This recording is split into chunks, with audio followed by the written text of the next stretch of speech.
Hola, ¿qué tal amigos de Estrellita Fuentes? Muchísimas gracias por estar una vez más en este subcanal de entrevistas.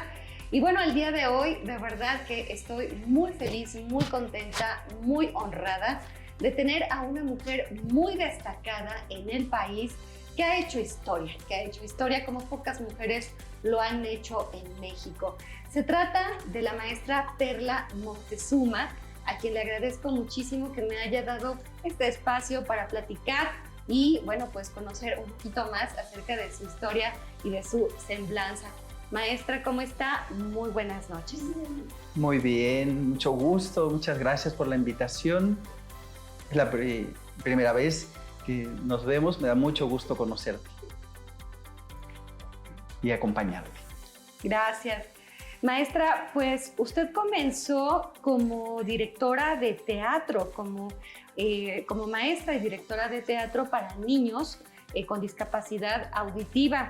Hubo una obra por ahí que se llamaba Dos Mundos Unidos, que fue la primera, bueno, entiendo, de las obras más destacadas que usted montó. Y habla precisamente de la integración de la comunidad sordomuda junto con la comunidad oyente. Platíquenos de ese pasaje de su historia, de sus comienzos. Bueno, yo empecé a trabajar en el teatro con esta obra de teatro. Había personas que tocaban el piano, muy sensibles, había sordos, había oyentes, estábamos muy unidos para conocer un poquito la lengua de señas. Fue muy bonito. Fue una temporada corta porque después ya el director se fue, el pianista se fue. Y mi papá es el que había pagado el teatro, pero fue una experiencia muy bonita. Estudiamos como 6 meses. Las personas que estaban ahí estudiaron lengua de señas como 6 meses y después empezaron. Y fue cuando ya empecé en Televisa, terminando la obra de teatro. Y luego ya con los niños les enseñamos. Hicimos otra que se llama El Mago de Oz. Muy bonito, porque los niños era muy importante, porque en el teatro se puede trabajar muy bien con los niños y yo pues estaba todavía niña. Ay, qué bonito. Y bueno, usted dio un salto muy importante en la escena pública cuando entra a trabajar precisamente a Televisa, y fue toda una innovación en su momento. Duró muchos años con el noticiero de Guillermo Ochoa, en los últimos años con Lolita Ayala. ¿Cómo fue que usted entró a Televisa? Y me gustaría también preguntarle si al inicio fue, de qué dimensión fue el reto de poder comunicarse con una audiencia en un lenguaje tan novedoso. Cuando me presento con el profesor Octavio Herrera, me invitó y estábamos haciendo unos trabajos en Televisa. Yo pensé que era una broma, un día ver una entrevista, pero no. Dices, ¿tú aquí vas a trabajar en Televisa? Y dice, ¿yo voy a trabajar en Televisa? No me diga. Entonces, sí, claro que sí. El primer día las piernas me temblaban de que estaba yo muy nerviosa. Fue horrible el primer día. Después ya fui aprendiendo cómo. Estaba ahí un maestro Octavio. Después ya no me acompañaba, estaba yo sola con Lolita Ayala. Porque yo leía las noticias, me las aprendía de memoria, buscaba en el diccionario las palabras para ver cómo interpretarlas en señas, porque había muchas palabras que no había en señas. Entonces buscaba yo, ¿no?, el diccionario, preguntaba a mi mamá, a mis hermanos, con los diccionarios para ver cómo eran las señas de esas palabras. Porque antes pues, no había tantas palabras en señas y ahora pues, se ha desarrollado más la lengua de señas. Y yo aprendí mucho durante más o menos unos 28, 30, muchos años que estuve ahí y me gustaba mucho. Y yo doy gracias porque aprendí mucho, y con los reporteros y con Lolita Ayala, lógicamente. Antes con Guillermo Ochoa, luego estuve con Lourdes Guerrero, Victoria, Llamas. Ese es mis favoritos, todos me ayudaron muchísimo. A veces me regañaban, a veces, porque había manifestaciones afuera y no había celular, no había cómo comunicarse, cómo hablaba yo y cómo les decía, y se enojaban, y que la comunicación era muy difícil. Ahora con el celular pues es muy fácil la comunicación. En Televisa no era fácil, o se iba la luz, a veces fallaba. Y antes yo me tenía que aprender de memoria, todo era de memoria. Leía mucho y me lo aprendía de memoria. Pero aprendí muchas cosas ahí. ¿Y con quién de los, digamos, titulares de noticieros fue usted como la experiencia más agradable? ¿Con quién se sintió más cómoda trabajando?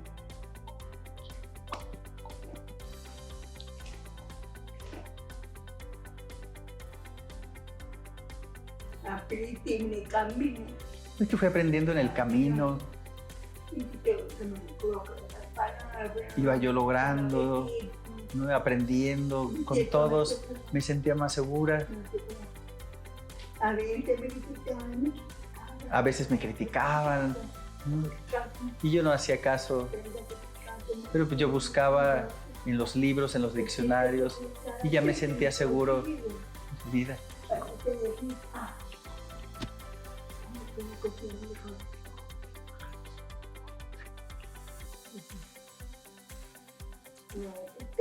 Yo con Lolita Ayala pues estuve muchos años, con Guillermo Ochoa era buenísima persona conmigo, todos los camarógrafos me querían muchísimo, yo creo que me porté muy bien porque me querían mucho.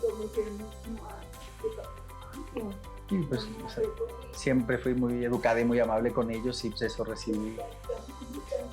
Pero que la comunicación era importante porque las personas oyentes no conocen mucho a los sordos, la comunicación era complicada, era difícil. Me decía, no te preocupes, vamos a platicar. Y yo, ¿cómo vamos a platicar?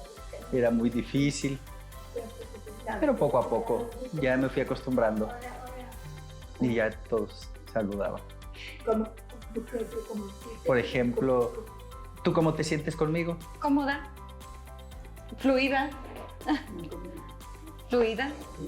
Estoy teniendo una conversación fluida, no tengo ningún problema.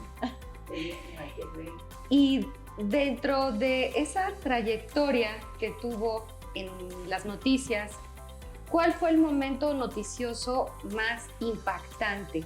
Yo recuerdo haberla visto en el terremoto del 85, donde usted hizo un recuento de todos los daños que sufrió Televisa, donde hubo pérdidas de vidas humanas, donde se les colapsaron edificios, y usted hizo la traducción de ese momento de terror que imprimió una honda huella en el psique del mexicano. Platíquenos de ese pasaje, de esa historia.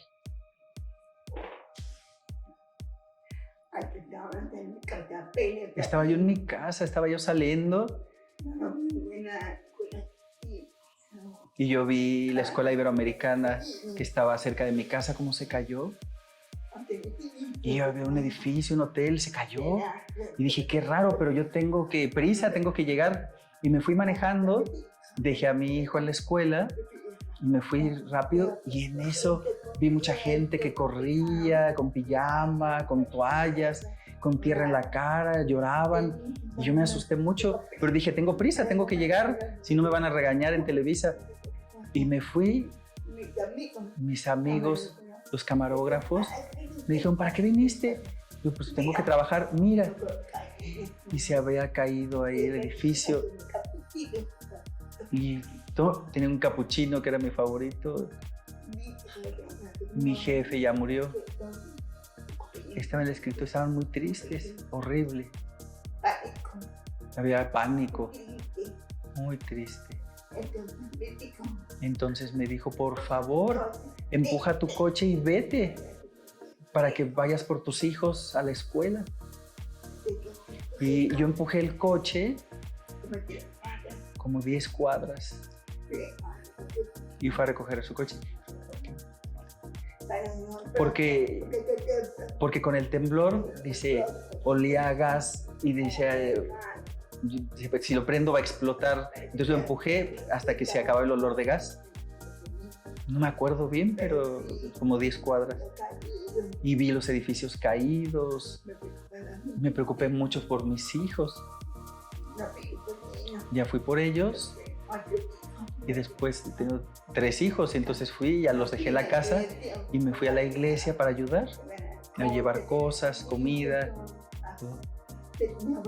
Y entonces me hablaron, me dijeron, vete al Televisa San Ángel.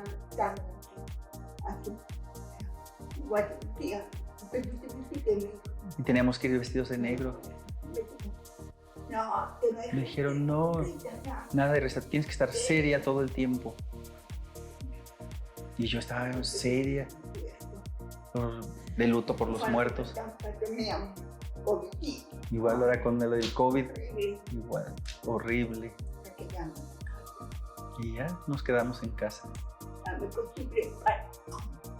Y ya me fui acostumbrando al pánico, al miedo.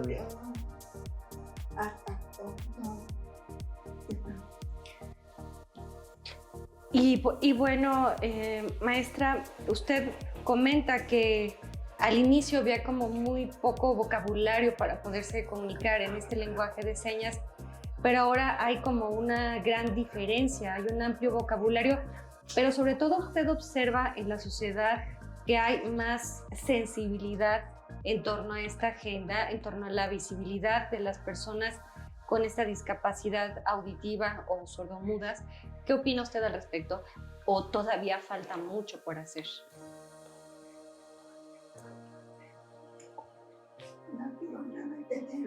Yo, la verdad, antes mis amigos, en mi época, en el pasado,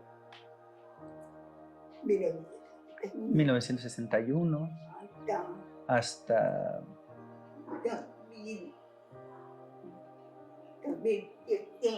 hasta 2016 más o menos, menos tal vez, no había muchas palabras, no se había desarrollando muchas cosas, porque no habían ido a la escuela, no había nada de secundaria, nada de preparatoria, no tenían carrera, porque pues teníamos muchas barreras para la educación, entonces no podíamos salir.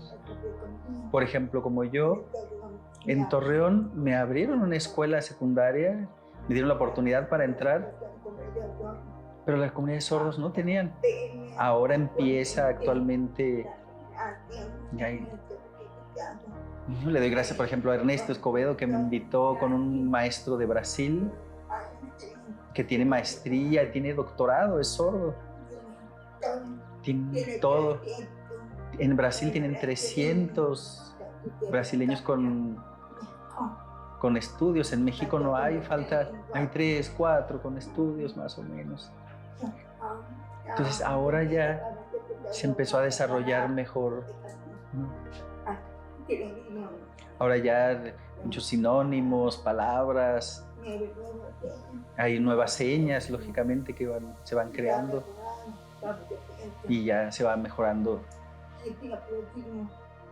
El próximo 29 vamos a ir a la Cámara de Diputados, Senadores, una reunión, ¿no? Estamos invitando a todos los sordos para que haya cursos de escritura, cursos de metáfora. Por ejemplo, yo no conocía la metáfora, apenas voy conociendo todos estos conceptos que aprendemos de forma más visual. Literatura, que ahora ya conocemos, teatro, ahora ya es muy padre. Y en Brasil están trabajando mucho, es muy interesante. Estoy aprendiendo y todos muy jóvenes, yo soy la más viejita, pero yo quiero aprender cosas nuevas para mí, me gusta, para poder hacer talleres, cosas. Y me ha gustado mucho ese curso, estoy como loca en ese curso. Muy interesante. Antes no había mucho, ahora ya se está abriendo un poco más.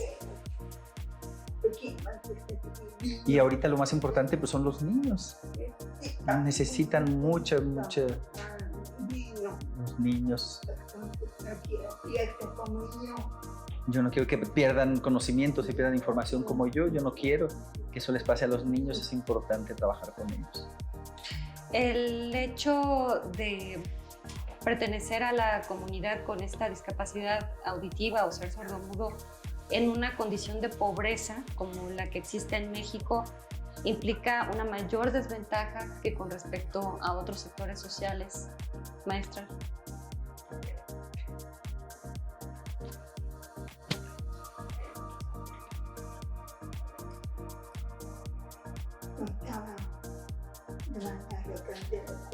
Yo daba clase en una escuela del PRI, trabajaba yo con una escuela y ahí todos los niños eran sordos y la mayoría eran muy pobres porque nunca habían ido a la escuela, no había escuelas para ellos y yo siempre les ayudaba.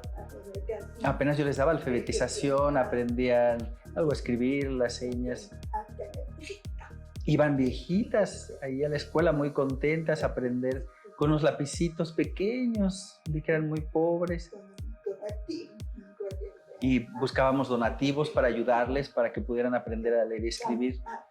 Y de repente, bueno, nos cambiamos a la escuela PAC y algunos ya tenían un poco más de dinero, otros no pagaban nada. Porque los papás tampoco habían ido a la escuela, entonces hay mucha ignorancia. Entonces, los más pobres pues, tenían más problemas. Y los más pobres pues no pueden, no tienen acceso a la escuela. Yo siempre veo a los niños que pues, van aprendiendo y necesitan, en primer lugar, pues, que los papás, las mamás les enseñen. Porque a veces no saben cómo comunicarse, cómo estar con ellos. Les cuesta mucho más trabajo. Yo también les daba clase a los padres de familia, pero pues a veces los papás no les interesaba, cada vez había menos y menos. Pero empezaba con 15 y luego quedaban 3. Mi mamá siempre, ¿no?, veía por mí toda la vida.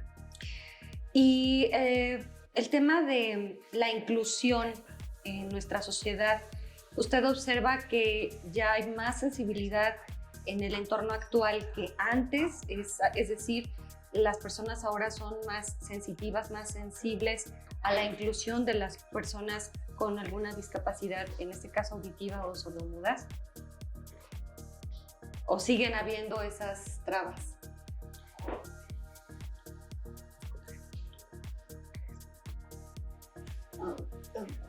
Ahorita yo pienso, ojalá que ahora cada una de las universidades necesitan apoyos, ¿no? Porque falta mucho apoyo para sus licenciaturas, necesitan intérpretes, necesitan apoyos, porque los sordos quieren estudiar, quieren hacer su carrera, su licenciatura. Los jóvenes, yo veo ahora, lógicamente sí mejor que antes, porque están aprendiendo y hay nuevos métodos, las lenguas de señas mejor, pero yo deseo que sí se abran más universidades, más escuelas para los sordos. No puedo dejar pasar la oportunidad de incluir un tema político que ha sido parte del debate público: la traducción simultánea de las mañaneras del presidente López Obrador, donde al parecer se ha señalado que han habido equivocaciones en la traducción.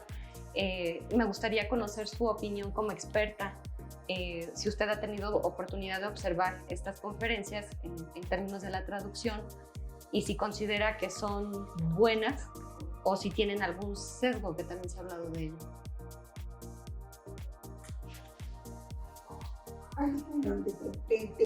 Depende, algunos son buenos, otros hay errores, depende. Son diferentes la lengua de señas. Cada uno de los estados son muy diferentes, los estados. Por ejemplo, en el norte, en el sur, en el este, en el oeste, pues tienen diferentes señas por sus señas locales, por sus estados, que son diferentes. Y son los diferentes términos, la terminología, ¿no?, que cada quien lo ve diferente. Por ejemplo, una revista Vanidades y una revista Hola y Cosmopolitan, tú las ves y pues, son diferentes, tienen diferentes, no pueden tener lo mismo. Es igual en las señas, ¿no? Hay diferentes. Tenemos que ver, que corregir, respetar. Para poder comunicarse, debemos de respetar a la comunidad sorda, primero a ellos, porque ellos saben cómo, y es muy diferente a los oyentes. Entonces, en primer lugar, siempre los sordos deben de ayudar. Por ejemplo, las personas sordas que no saben leer, pero con las manos son muy buenos, tienen la habilidad con las manos. Otra persona a lo mejor sabe leer y también tiene o no tiene la habilidad. Depende de la comunidad, son diferentes niveles. Y por último, maestra, sin duda es un gran reto ser mujer en México, pero es también sin duda un mayor reto pues ser una mujer con pues una discapacidad auditiva, como ha sido en su caso. ¿Cuáles son, digamos, las coincidencias que usted encuentra en los retos de ser mujer en México, ya sea como oyente o con alguna discapacidad auditiva? ¿Qué agendas compartimos?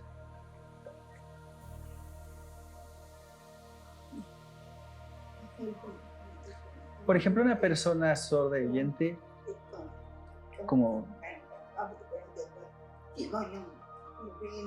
sí, a veces para la comunicación que no estamos de acuerdo, sí o no, nos tenemos que poner de acuerdo con todos, ¿no? Compartir.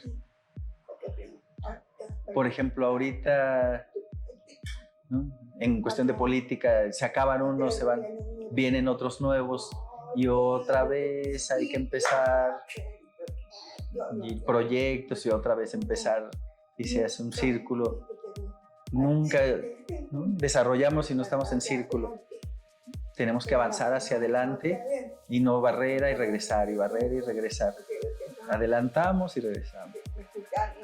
A mí me gustaría, yo hice muchos proyectos para los diputados siempre. ¿No? Decían después. Los papeles los van a tener ahí para dormir en su cama, en sus hojas. Pero debemos, los oyentes deben de conocer a las personas sordas, cómo es la comunidad de sordos, cómo es su carácter, cómo son ellos, que es muy diferente. Porque ustedes también, los oyentes, tienen diferentes carácter, igual nosotros. Tenemos que conocer más sobre la escultura. ¿Algún mensaje que le quiera dirigir a la audiencia? Pues un mensaje sobre todo a la comunidad oyente, como usted señala, que no está muy familiarizada con las necesidades, con la agenda de la comunidad sordomuda. ¿Qué les diría a ellos?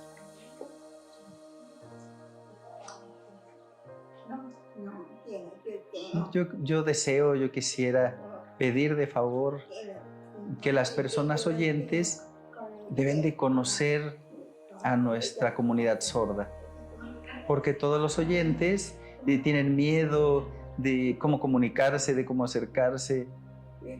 Necesitan estar más, convivir más, estar más juntos, platicar. Eso es muy importante, porque yo pienso que los oyentes ven a los sordos que hacen señas y se espantan, les da miedo. Nada, no somos malos, nada, somos buenos. Tenemos que comunicar con los padres de familia, es muy importante, los padres de familia que se incluyan con los sordos para que puedan comunicarse mejor con sus hijos. Y también los oyentes, que se juntan a tomar café poco a poco y a veces se alejan, ¿no?, de los sordos. No funciona así. Ahora lo importante es los niños, ¿no? Que los niños oyentes y sordos se incluyan, pues, platiquen, que estén juntos. Eso puede ayudar a mejorar. Para mí es muy importante. Yo quiero decir que aquí en Morelia está muy bonito. Me gustó mucho los museos, muy interesante, muy bonito. Todo de cantera rosa, muy, muy bonito. Pues muchas gracias a todos y yo estoy muy contenta aquí con ustedes. Mucho gusto. Pues maestra, ha sido un honor para mí en lo personal tener la oportunidad de charlar con una mujer tan destacada que me parece de verdad que tiene una historia de vida personal que nos inspira a muchas mujeres. Agradecerle mucho este espacio y pues de verdad decirle que la admiro muchísimo, la admiro de verdad y bueno pues muchas gracias de verdad por este espacio. Gracias. Gracias. Pues ahí tienen ustedes, amigos, a la maestra Perla Moctezuma, que estuvo charlando con nosotros aquí para Estrellita Fuentes. Le agradezco mucho también a Juan Medina, quien nos ha apoyado con la traducción, y por supuesto a Poéticas Incluyentes, esta galería que precisamente promueve la inclusión para que vengan y estén muy atentos a todas sus actividades culturales y gastronómicas que tienen. A Nacho Tena, por supuesto, muchas gracias. Y también a Jonathan Pérez, mi productor. Nos vemos muy pronto para una nueva entrevista. Muchísimas gracias y sigan en contacto.